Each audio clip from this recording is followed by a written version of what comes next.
This is a structural presentation for the Concrete Institute of Australia on the Manly House, one of the award winners at the 2017 Excellent in Concrete Awards. This has been put together by Andrew Durbidge, one of the directors at Partridge, the structural engineers looking after the project, and this has also been put together for the eConcrete program that you can check out online.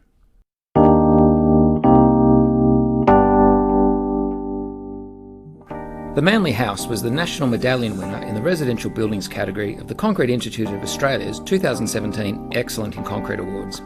Partridge, a consulting structural engineering practice in Sydney, was the structural engineer for the project and entered the house into the awards. The Manly House is one of those projects that really appeals to a structural engineer. From a design point of view, you're working with and designing reinforced concrete, structural steel, both clay brick and concrete block masonry, timber, glazing and glass design, swimming pool design, and then you've got to bring all those different materials together, each with their own different characteristics, strengths and behaviours, and create a monolithic residence that will stand the test of time. More critically, it was a challenging project from a design point of view. As an engineer, the first thing you do when you see the architecturals for the first time is look at what you've got to work with and what you're being asked to achieve.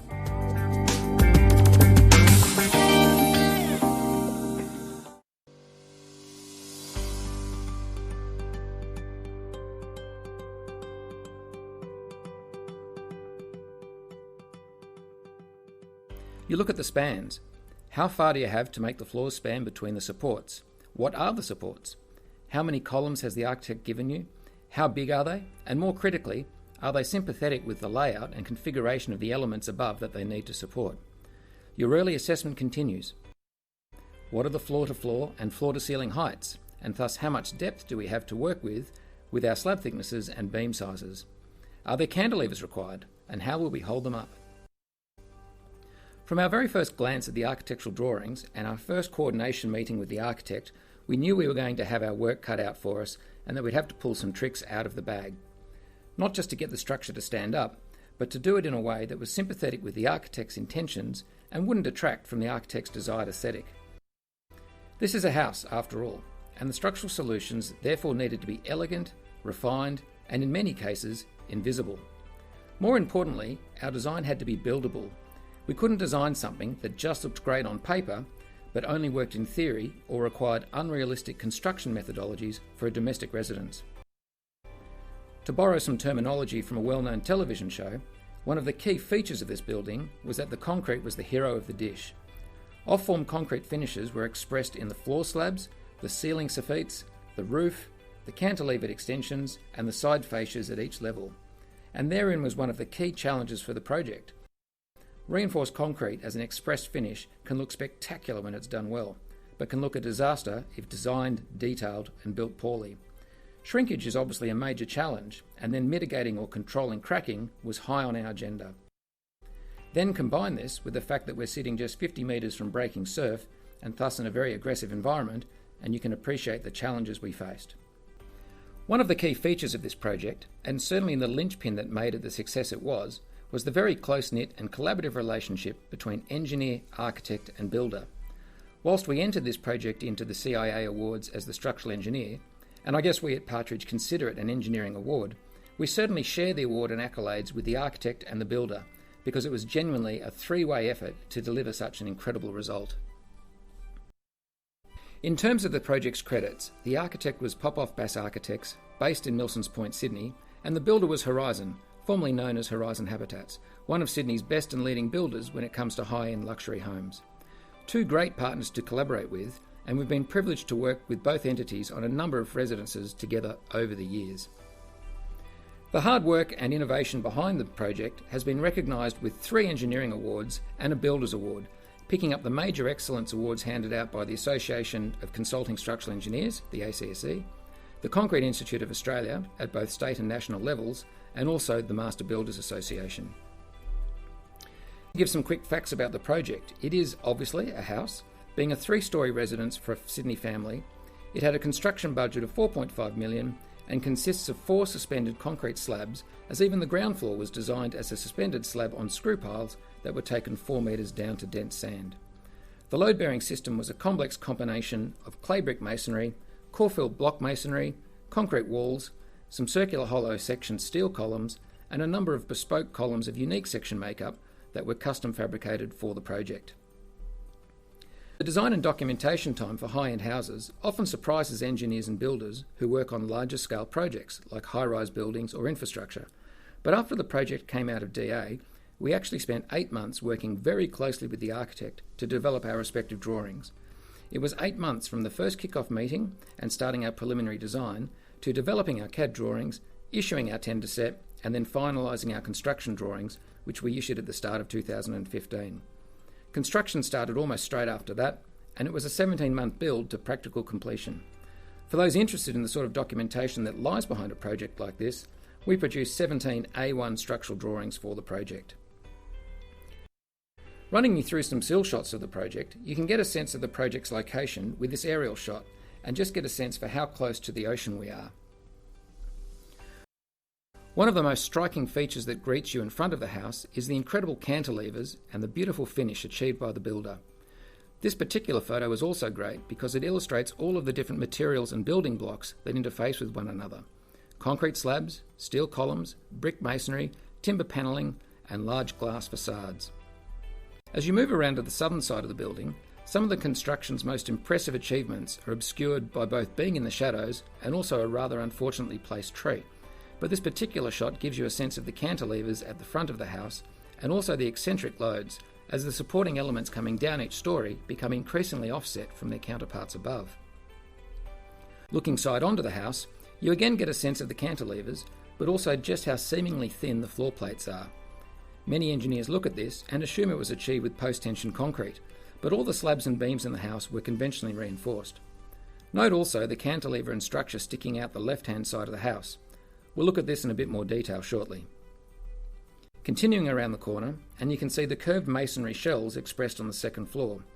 Whilst not visible from the street, this end of the house features the swimming pool at first floor level, which also drove one of the key aspects of the architecture and resulting engineering that went into the concrete. Looking up from the street, you again get to admire the curved brickwork shells, and you can see just how far the rear of the house cantilevers off its one lonely support point. In this case, a 141mm diameter circular hollow section column. It's effectively a two-way cantilever, and the short cantilever span is just over 3.5 metres, whilst holding up brickwork above and a suspended concrete roof slab. The reason behind this cantilever is because it simply wasn't possible or practical to stick a column underneath this end of the house. For starters, that would have killed the desired architectural form and aesthetic, but more critically, the swimming pool is underneath this point, and we obviously didn't want a column or blade wall going down into the pool. Hence, everything at this end had to float above the first floor and the pool deck. Just while we're at it, this is actually the original architectural rendering and 3D image we received at the start of the project before we started any design. And so you can see that A, the architect already had a firm and developed idea of what was wanted, and B, we actually achieved and delivered pretty much the original vision. So now that you've seen the pretty pictures, what were the challenges the project faced, and why did this attract the attention of the Concrete Institute of Australia? Firstly, location is the big one. As you saw from the aerial shot, we're just 50 metres from breaking surf, which, for concrete, means we're in one of the most aggressive environments, with airborne salt creating challenges for the concrete's durability. Of course, it would have been tempting to just throw a strong 50 megapascal mix at all the slabs, but that had implications for shrinkage and possible cracking that we obviously had to avoid. All concrete on the job was actually just 40 MPa. Secondly, from a construction point of view, the site is on a busy corner, directly opposite one of Sydney's most popular and iconic beaches, so vehicle movements, pedestrians and parking meant the builder was very limited in their materials handling and the construction equipment they could mobilise for the project. Waterproofing and durability of the concrete was obviously number one on the agenda.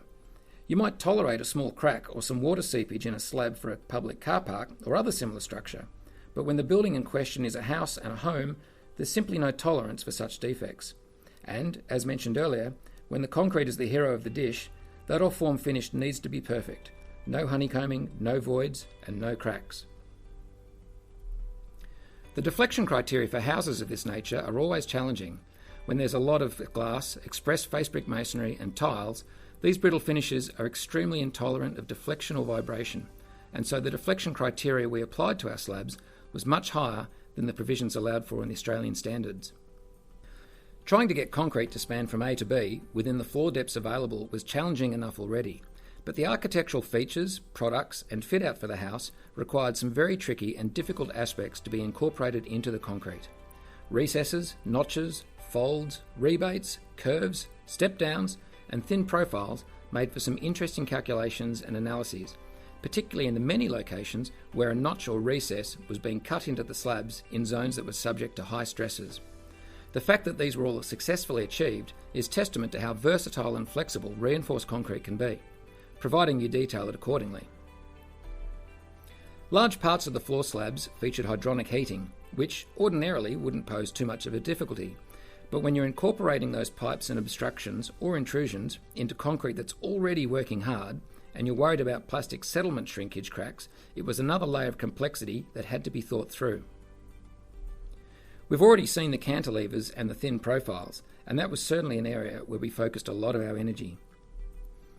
Architecturally, one of the best features of this house was that it delivered large open plan living, large open areas, large glaze areas to let light in, and despite the floor slabs being concrete, the overall house actually feels light.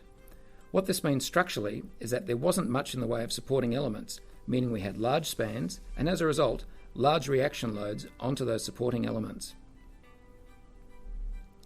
The architectural layout and features of the house meant that the second floor, in particular, had little structural relationship or alignment with the first floor, resulting in eccentric loads, offset supports, and some torsion and moment elements required to deal with it all. Another side effect or consequence of the current architectural trend for open plan living is that houses generally no longer have the return cross walls that used to provide a house with the requisite lateral resistance against wind and earthquake loads. In the case of the Manly house, the first floor was effectively a soft story, having no return cross walls to brace the building, and then the large glazing elements also prevented us from putting in cross bracing. And, just to put the icing on the cake, the house also incorporated a suspended swimming pool, which had to be built and detailed into the design and the construction. Looking quickly at one of the bigger challenges for the concrete on this house, as we've seen already, the southwest corner of the second floor had to cantilever over the swimming pool. The cantilever was 3.5 metres, there was masonry brickwork above to hold up, and then also the concrete roof slab just to add further weight onto the cantilever. This drawing shows the original architectural drawing for the second floor, and you can see the curved shells that feature cavity brickwork. Looking from underneath, you can see the relationship of the second floor slab, the curved walls, the cantilevered slab, and the lone supporting column sitting 3.5 metres back from the edge. Note also that the column is right on the inside edge of the ring beam, which introduced another level of difficulty with eccentricity and torsion. Looking now at the structural engineering drawing, you can see how this challenge was overcome. It simply wasn't going to be possible to cantilever that far with a regular slab or outrigger beam whilst holding up all that load. We had the bright idea one day of approaching the architect and asking if it would be possible to build the end curve shell as a concrete element instead of a cavity brick element. The architect incorporated this into their drawing and confirmed it would work without compromising their design. With this curved blade now concrete, it allowed us to incorporate a strut-and-tie beam into the structure, and it was reinforced accordingly. The strut-and-tie beam thus interfaced with the second floor slab at its base and the roof slab at the top, creating a stiff blade element that could perch eccentrically off the supporting column. Not only did this give us a support mechanism for both suspended slabs, it inherently eliminated concerns about deflection. Looking back at the structural drawing, you can now appreciate the curved concrete element's relationship and location to the supporting column underneath. The supporting column underneath is 3.5 metres away from the end there. We've got roughly an 8 metre span in that direction, and you can see that the curved concrete element is actually offset from the support itself, illustrating a lot of structural gymnastics to get it to hold up. The curved element also had to work hand in hand with the ring beam that was working hard to take out the eccentricity and torsion inherent in the layout.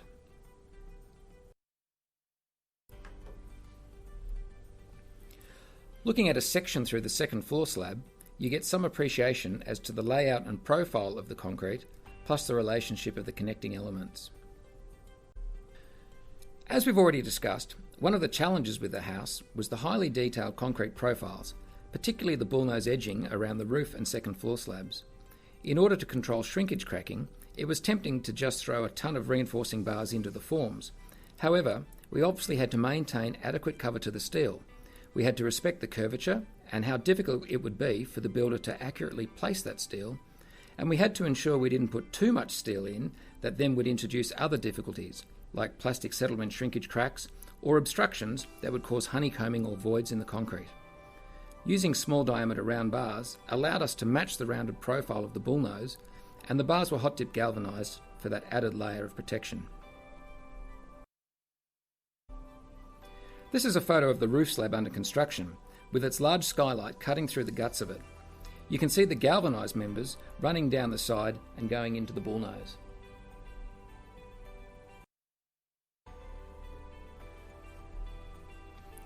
As the last photo illustrated, the roof featured a major skylight that cut through the slab and presented another problem for us with how to support the slab.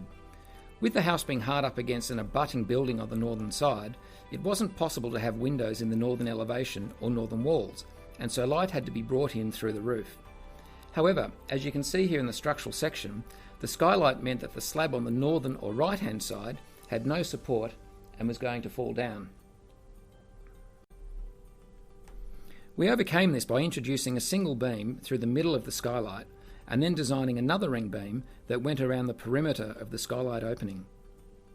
The single beam also allowed us to prop and support the inclined steelwork for the skylight and allowed us to get a very narrow but extremely useful bit of continuity through the concrete roof slab. The end result is spectacular. The skylight does its job, the structure provides a nice counterpoint to the balustrade and bulkhead elements, and you'd never know there's some major trickery going on with the concrete above you. As we touched on earlier, many of the concrete elements had to incorporate recesses, rebates, and other interruptions that had to be detailed around. Too often on houses, such things don't get coordinated at the design stage and are often discovered on site when it's too late to do much about it and something ends up getting compromised. In stark contrast, we worked extremely closely with the architect during the design stage so that all such rebates and recesses for the light boxes, the strip lighting and the recessed window frames were accounted for in our design, and the reinforcement was detailed accordingly. Finally, I just wanted to illustrate some of the reinforcement and detailing that went into holding up the slabs. Photos of reinforcement don't usually get much limelight in a presentation, but this one illustrates some of the complexities. An upstand beam carrying some major loads, it was also subject to both high beam shear and torsion, which required closed stirrups and additional longitudinal bars. An edge rebate also had to be incorporated for cavity brickwork above, which is why there's an offset along the top of the beam. Not an easy piece of detailing, the steel fixer deserves a genuine pat on the back for getting this one right.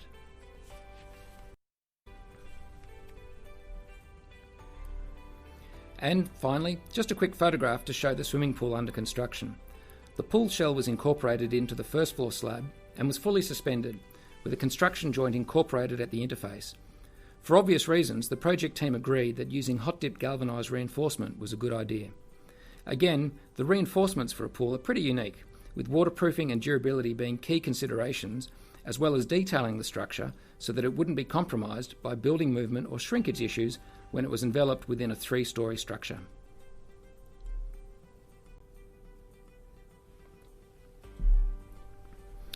And that, ladies and gentlemen, is a very brief and basic rundown into some of the engineering, construction and architecture that went into the Manly House. I'd obviously like to thank the architect, Popoff Bass Architects, and the builder, Horizon, for being wonderful partners and teammates throughout the project, and also to the client who trusted us to make their house stand up. Most importantly, I'd also like to thank the Concrete Institute of Australia for having a residential buildings category in their awards program that recognises domestic houses. When it comes to concrete, it's easy to identify merit and achievement in multi-storey buildings or massive infrastructure projects. However, for this little house, every aspect of the concrete's design, detailing and actual construction, whether a beam, a slab or a column, had the concrete working near to its ultimate capacity with very little margin or redundancy. Whilst physically small in scale, the project required innovation, some exceptional engineering and clever detailing, a dedicated and very talented form worker and concrete subcontractor, and everyone involved bringing their best to the table. It's a project where the concrete is the hero and is fully exposed for all to see. Our thanks and gratitude to the Concrete Institute of Australia for recognising the blood, sweat and triumph that went into the project by all involved with it, and to the judges who awarded this the medallion winner in the residential buildings category.